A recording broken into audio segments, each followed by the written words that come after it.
Now you mentioned too much fun. Was that in part the DeRozan attempt on a 360? Is that what you're Yeah, saying? you know, again, we have a lot of fun as a team. We are a very close team, and they're good guys. So it was not meant in any disrespect, but the crowd was festive, you know, and kind of a special night. So, but we'll tone that down a little bit.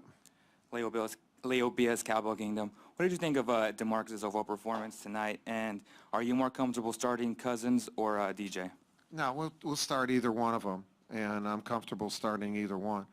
You know, DeMarcus is another guy. This is the second time I've coached him. He helped us win the World Cup, double-double in the championship game, and he's gotten himself in really good shape. He's a team player. Gives us a different guy than DeAndre. But they're two really good bigs, outstanding bigs. And today, for a little bit, we went inside to him. And, you know, we haven't had a chance to practice much. When we're in Chicago on Thursday, we'll have a good practice and try to get a little bit more in offensively, so we flow a little bit smoother than some of the times tonight. Yeah. Dave Del Grande, USAB.com. You mentioned the challenges that the Chinese defense gave for you guys. Yeah. You got two different opponents coming up that you haven't seen. Do you expect different challenges in those games, and do you kind of look forward to different challenges? Yeah, well, looking forward to playing different people and different styles, more so than challenges. They're different styles. And I think coming into this, I would have not thought that Argentina and China would pressure us. You know, like they pressure our guards. Like in the NBA, you don't get, you bring it up. And so I think it's good, just in case anybody does that, because you just got to get accustomed to it. You know, I don't think there's much denial of passes in a 48-minute game, an NBA game. So those two things that I would not have expected, but they happened. And I think it was good for us. And we'll see what Venezuela does, and then Nigeria. And then we're off to Rio. This is Yanxing from Ali Sports China. I guess this is a follow-up question to the what? previous one. I guess this is a follow-up question to the previous one. Without the leader of the team, Yi Jianlian, China made some adjustments today. They changed the core rotation. They changed the lineup.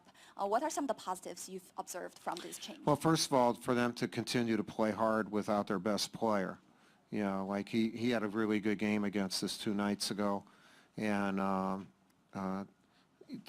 they were still confident, and they played hard. They played hard and together, and they had so much good movement on their offense. Where Yi is a guy that at the end of a clock can make a play for them, and because he's a really good player. They didn't have that tonight, and so sometimes at the end of the clock, you know, it didn't go as well for him. But he'll come back, I'm sure, right? I mean, he'll be back, and they'll benefit from playing this. I think they go right to Brazil from here, so they'll have a chance to acclimate themselves. Coach, it was pointed out that you're funny. I'm funny. Funny looking, or no, in humor. Did you get the second word No. there? And exactly, and exactly that I am funny. No, the joke was. Okay. I thought my 3 daughters were the only women allowed to insult me. No. Let's start over. So we're going to have a divorce here real quick. All right.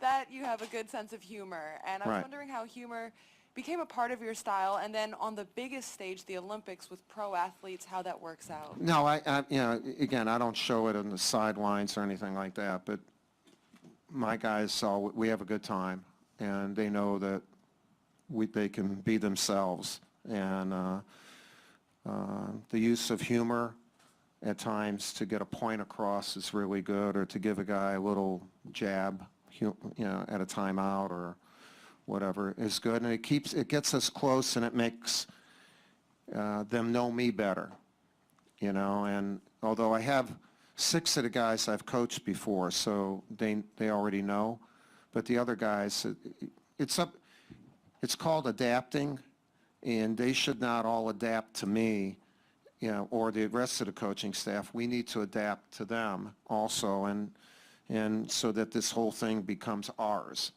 you know. And if we take ownership of it, then we got a better chance to win.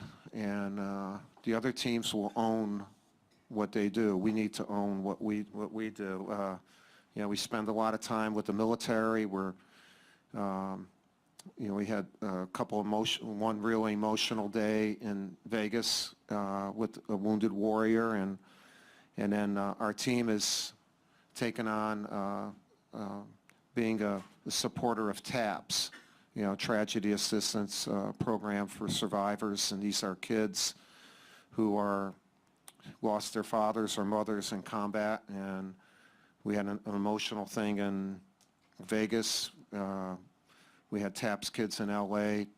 On Thursday after our practice. Marty Dempsey, the former chair of the Joint Chiefs, will be at our practice, and we'll have about 60 members of the TAPS families from around the country, and have a special thing there and a chance to break bread with them. So stuff like that. We've, you know, we believe in having our guys, they see and they listen, and we won't own it unless we feel it, you know, what it's like to play for our country. So in doing these things over the years, our guys do feel it, and they're really proud of representing their country.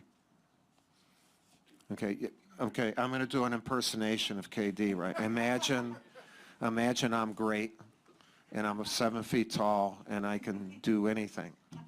All right, you can't imagine that. So why don't you wait for him, and I'm going to get the heck out of here. All right, thank you.